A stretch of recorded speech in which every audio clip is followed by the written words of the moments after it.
মুখ জুড়ে বয়সের ছাপ, চোখে বিষাদের ধোয়া। যেখানে আজ কথা ছিল নাতি নাতনিদের সাথে আনন্দে থাকার, সেখানে চোখে মুখে ছিল শুধুই নিঃশব্দতা। ঝিনাইদহের হরিণাকুণ্ডুর জোড়াপুকুরিয়া বৃদ্ধাশ্রমের 4 দেয়ালের ভেতর এভাবেই ঈদ কাটাচ্ছেন 20 জন মা।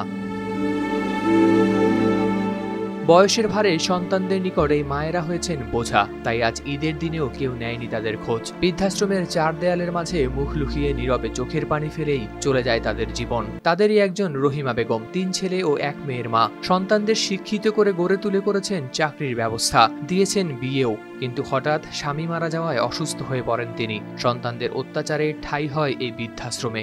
আমার ছেলেরা আছে, তারা সব চাকরি বাকরি করে, এসব ছেলেরা আমাকে খোঁজ নাই না। আমি এইখানে এসে রয়েছি, এই 1 বছর আইছি এই জায়গায়। একটা মেয়ে আছে আর 3টে ছেলে। একনল অ্যাডভান্সড হাইজিন সোপ, এবার জীবাণু ধুলাবালি ঘাম ক্লিন বোল্ড। আমি খুব কষ্টর সাথে আছি বাবা। এমন ছেলে মেয়ে আছে, ছেলে একটা ছেলে, ছেলের বাপ মরে গিয়েছে, ছেলের আবার 4টে ছেলে মেয়ে।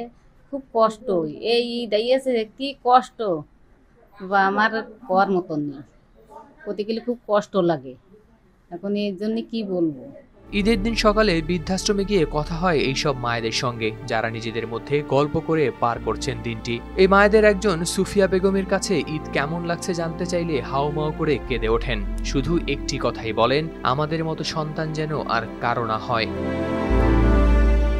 তাদের সবারই ঈদ কাটছে পরিবারবিহীন। বৃদ্ধাশ্রমের বন্ধ 4 দেয়ালের মাঝে প্রিয় সন্তানদের জন্য মুখ লুকিয়ে নীরবে ফেলছেন চোখের পানি। News desk, RTV।